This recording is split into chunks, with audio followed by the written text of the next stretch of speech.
Hello everybody, welcome back to my YouTube channel. I'm Dr. Neha. In this video, I am going to talk about most expected questions for our upcoming HPSC PGD subject knowledge test for the subject English. The exam is bound to take place on 1st of February and today as we count, we have only countable days left. And here I am with my version of most expected questions for upcoming exam from literature section. Take it as an exam.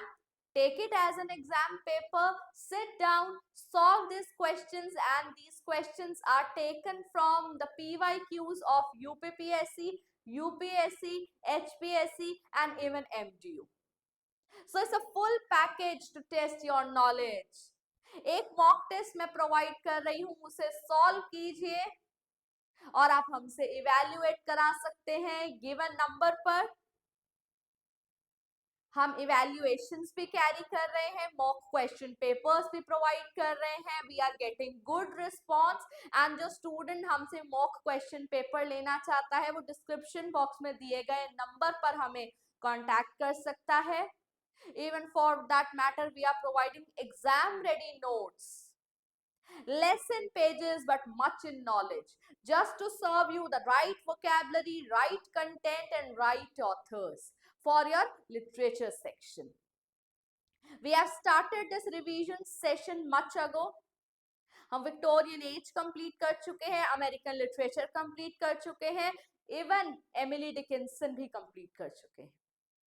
आज इस video में we are going to take up 10 most important expected questions for upcoming HPSC exam. तो एक बार आज हम उन्हें take up कर लेते हैं, हम डिस्कस कर लेते हैं उन क्वेश्चंस को। Yes, these are the most expected questions for HPSC PGT English. First question has been asked in HPSC Haryana Civil Services exam. Question क्या है? What are the characteristics of modernism? Modernism की characteristics क्या है?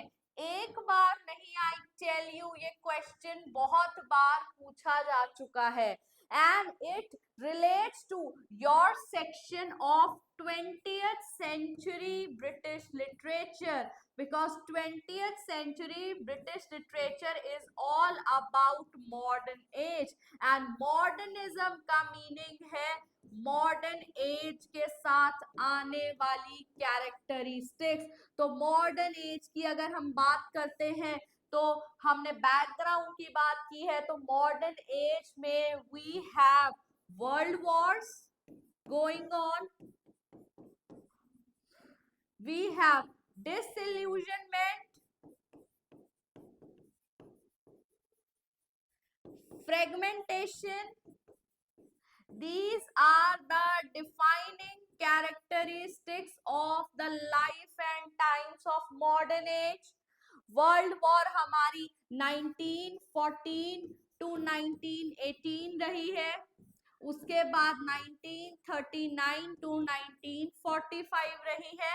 इस दौरान Britain जो कि world power बन चुका था कॉलोनाइजेशन की वजह से, the power of Britain came dwindling down because of the revolutions, because of Indian revolution, Indian home rule के लिए, Crimean wars, American revolution, so many revolutions were going on कि Britain की ब्रिटिश पीपल की power को challenge कर दिया था।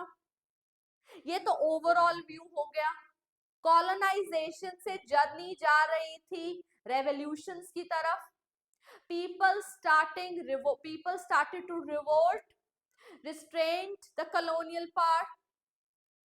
दूसरी ओर ब्रिटेन में the growth of industrialization and scientific revolution gave way to the class system, capitalization. Now the liberal party was Labour's party, and Labour's party revolted included the middle classes. It talked about the rights of poor people.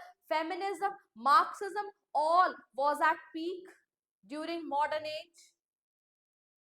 So there was this constant collaborative revolt against each and everything. The set rules and regulations of Victorian age, the scientific growth spurt, the industrial growth spurt felt like the overburdening inheritance vocabulary. Overheard the question, the aspects, the main features, the characteristics of Victorian age felt like overburdening inheritance to the in the modern age.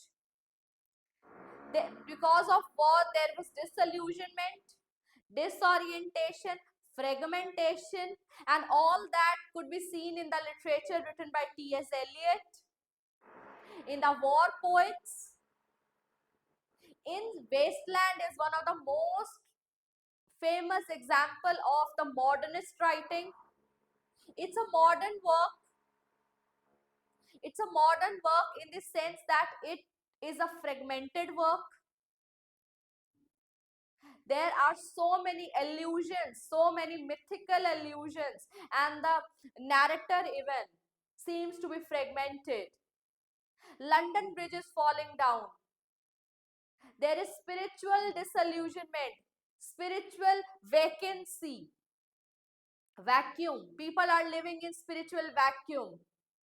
They are carrying on with their work in a momentous, in a monotony way of life, in a monotonous way of life. But deep down there is spiritual vacuum. River Thames, that is taken to be a pious river, is flooded with sandwiches paper. It's polluted. The English land is essentially the wasteland. So modern age has to carry the burden of development, has to carry the burden of growth, and it was now overburdening. The industrialization, the feelings and emotion, even the stylistic techniques. If we talk about Virginia Woolf, there is stream of consciousness. People are sitting at one place and their mind is drifting years ahead, days ahead. The single day marks the complete novel because of the psychological depth, the Bloomsbury group. So this all you have to include in this answer.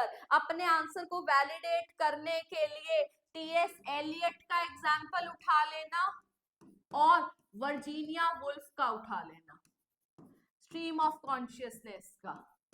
आपका answer in text citation के साथ complete हो जाएगा। Now next question, next question is elaborate the problem of untouchability and its social relevance as portrayed in Mulk Raj Anand's novel Untouchable. Listen to me now, listen to me for now and for your exam. मुल्क राज आनंद को मत छोड़ करके जाना। मुल्क राज आनंद पर complete video पे अगर आप रिवाइज करना चाहते हैं, आप हमारे YouTube चैनल पर सर्च कर सकते हैं। There is a complete 2 level video dedicated to मुल्क राज आनंद. It covers each and everything and even vocabulary is being taken care of. मुल्क राज आनंद का नॉवल जो है अनटचेबल सबसे ज्यादा इंपॉर्टेंट है क्योंकि ये एक सोशल रियलिटी पर बेस्ड है, क्लास सिस्टम पर बेस्ड है और इंडियन इंग्लिश राइटिंग का एमर्जिंग नॉवल है। एमर्जिंग नॉवल है, इंडियन राइटिंग्स इन इंग्लिश का एग्जाम्पल है। पोस्ट आपको सोशल रियलिटीज में दिखती है, गांधीयन फिलॉसफी दिखती है, मार्क्सिस्ट ह्यूमनिज्म आपको देखने को मिलता है, सोशल क्रिटिक आपको देखने को मिलता है। With the story of Bakha who first-handedly faces untouchability Indian ethos, Indian superstitious belief को चैलेंज करते हैं, तो Mulk Raj Anand essentially becomes the voice of the voiceless. They consider us as dirt because we clean their dirt. He's a latrine cleaner. Bakha. Supporting quotations के साथ इस answer को take my word आज prepare कर लो, अनटचेबल एंड कूली सफिशिएंट है। इन्हीं दो वर्क्स को आप पढ़ लीजिए। इनकी सपोर्टिंग कोटेशंस आपको पता हो, क्लास सिस्टम, क्लास इनइक्वालिटी, वो सब इस नॉवल में आपको देखने को मिलेगा। When people from upper class, how they treat, even untouchables are not allowed to have water on their own from the well. They have to wait for somebody from the upper class to come and give them water. They have to announce their arrival. This creates a psychological inequality, mental inequality, social inequality, physical inequality. The concept of untouchability is all about secluding one section of society from the other. Such is the critical knowledge with which you have to approach Mulk Raj Anand. Marxist humanism भी इनकी writings में हमें देखने को मिलता है। तो untouchable पर एक आंसर प्रिपेयर कर लीजिए। Third question, according to Hudson, nature not only gave him the matter but wrote his poems for him. Discuss William Wordsworth as a poet of nature in the above quote. UPPSC का question है, Uttar Pradesh public service commission का question है। एक William Wordsworth को भी prepare करके रख लीजिए as a poet of nature, as a poet of nature. अब इसकी वोकैबुलरी क्या रहेगी? एक तो nature, common, common man, language, ये सब टर्मिनोलॉजीज है जो आपको वर्ड्सवर्थ के आंसर में लिखनी ही लिखनी है। Individual, subjective, over powering emotions. Revision class चल रही है, very very useful for my students. Please do like, share this channel, hit the like button so that I get to know that you are benefiting from this video. William Wordsworth as a poet of nature because he loves nature. His ideology of nature is different from the preceding age, the age of enlightenment that talked about reason, logic, rationality. William Wordsworth was influenced by the French Revolution's idea of equality, fraternity, and liberty. He had this thing in his mind that nature is the major influencer. With nature, we get the inspiration to write poetry. And for Wordsworth, poetry is the spontaneous overflow of powerful emotions recollected in tranquility. And as the result of which William Wordsworth stood against the preceding age and he wrote in the common man's language, in the common man's technique, overpowering the common man's emotions. For him, poetry is one of the simplest things, simplest exercise that one can do, because one has to capture, one has to experience the emotions, one has to recollect the emotions in that tranquility, and one has to keep in mind those recollections and live with them forever. As he has written in this poem, The Solitary Reaper. The solitary reaper was singing and swaying, and the song that she sang lived with him. And it is living with us also as we read it.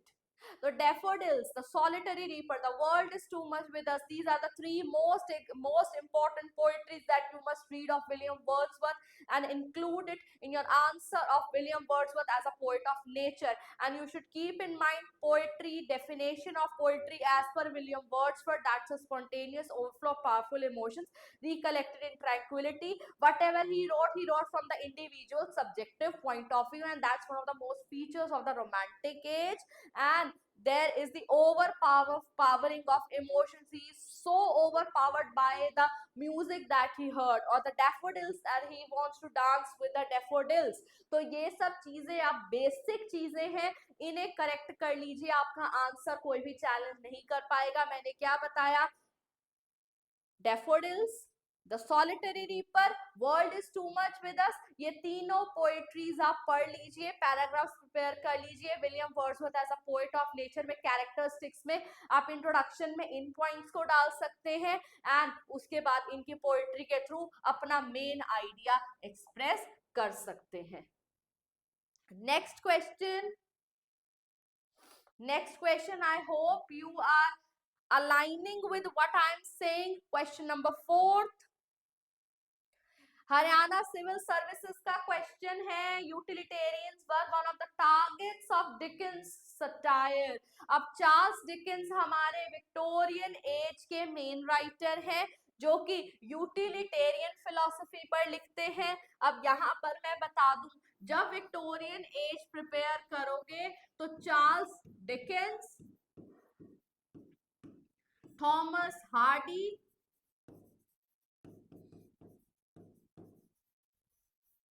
को जरूर prepare कर लेना. Alright, Charles Dickens में सबसे ज्यादा important है utilitarian philosophy. Jeremy Bentham की ये फिलोसॉफी है जेरेमी बेंथम की, जो बात करती है यूटिलिटी की. अ पर्सन और a thing, a person is merely a thing used for the utility it can provide. आप कितने जरूरी हैं वो आपकी यूटिलिटी पर डिपेंड करता है कि आप कितने यूजफुल हैं. So you should construct your children in such a way that they should know that you should use persons not on the basis of emotions and feelings. You should not attribute it to them, but you should look at the utility of that person. You should look at the money they have in their pocket and take the decision rationally. And all that can be seen in Charles Dickens' novel Hard Times. Hard Times MDU में भी prescribe रहा है. Hard Times हर perspective से Charles Dickens की utilitarian philosophy को दिखाता है. As you sow you reap. Thomas Gradgrind ingrained facts in his children, facts in his students of the school in the Corktown, city of Corktown. It's a movement that came out due to industrial revolution की वजह से ये ज्यादा अपस्प्रिंग हो गया था. तो industrial revolution का भी कहीं ना कहीं कंट्रीब्यूशन है यूटिलिटेरियन फिलॉसफी में. that's the upper class, that's the lower class. You need to focus on the distribution, but there the people who are not rich, people who do not belong to upper class should be used for the means of production only. They should not have the benefit of the distribution, and the profit of distribution should go to the upper class, and upper class should teach their children, should ingrain facts in them. Thomas Gradgright's philosophy of ingraining fact in his own daughter Louisa. Her marriage, how her expression of love fails, and she fails in her marriage, she fails in discerning the common emotions. बेटा मैं यहाँ पर summary नहीं बता रही हूँ, I am taking the revision through a critical point of view. Please इन बातों का ध्यान रखिए. हार्ड टाइम्स की यूटिलिटेरियन फिलॉसफी बहुत ज्यादा इंपॉर्टेंट है, जो चार्ल्स डिकेंस के नॉवल में हमें देखने को मिलती है. मैं आपको एक चीज बता दूं, पीजीटी के मेरे डियर स्टूडेंट्स, एक काम कीजिएगा, अगर अब तक नहीं किया है तो ट्रांसेंडेंटलिज्म और utilitarianism, blue stream of consciousness, ये 3 चीजें आप पढ़ लीजिए एमएच अब्राहम की बुक में से। All right. और फॉर दैट मैटर एक अच्छी बात मैं यहाँ पर और स्टूडेंट्स को बताना चाहूंगी, जो भी स्टूडेंट हमसे कंप्लीट नोट्स अवेल नहीं करना चाहता है वो केवल हमसे टॉपिक वाइज पे कर कर नोट्स ले सकता है। सपोज कीजिए किसी स्टूडेंट को आज पता चला है कि मेरा एग्जाम क्वालिफाई हो गया है, अब मैं प्रिपेयर कैसे करूं? हमारे नोट्स हैंडी है, आप हमें टॉपिक वाइज नोट्स के लिए भी कांटेक्ट कर सकते हैं कि मैम मैंने इतना प्रिपेयर कर लिया है और मुझसे ज्यादा प्रिपेयर नहीं हो पा रहा है बिकॉज ऑफ टाइम कंस्ट्रेंट। आप हमसे कांटेक्ट कर सकते हैं इस गिवन नंबर पर और हम आप लोगों को नोट्स प्रोवाइड कर देंगे as per your topic, as per your need. All right. Prices को हमने नॉमिनल कर दिया है स्टूडेंट्स के फेवर के लिए, स्टूडेंट्स के बेनिफिट के लिए। तो feel free to contact us for mocks, for notes and for answer evaluation। आप हमें कांटेक्ट कर सकते हैं इस नंबर पर बेझिझक। आप देख लेते हैं एक बार अपना अगला क्वेश्चन, वैसे मैंने रीड कर लिया था। The next question is all about modern age का एब्सर्ड ड्रामा। हाँ जी, अब मॉडर्निज्म की बात करो तो ये भी इंक्लूड कर सकते हो, मॉडर्निज्म में इंक्लूड कर सकते हो। वाई? क्योंकि ये भी एक फीचर है, मॉडर्निज्म का फीचर है stream of consciousness, Thomas Eliot, Virginia Woolf and हमारे Waiting for Godot Samuel बेके।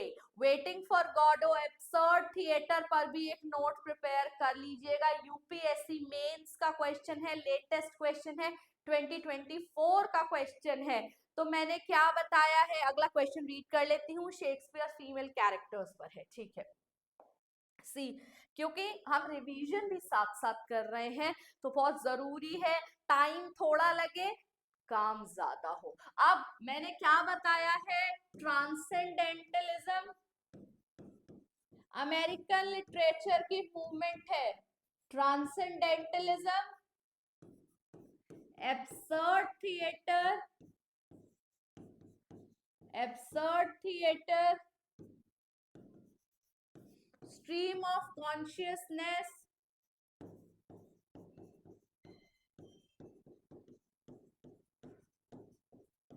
Utilitarianism,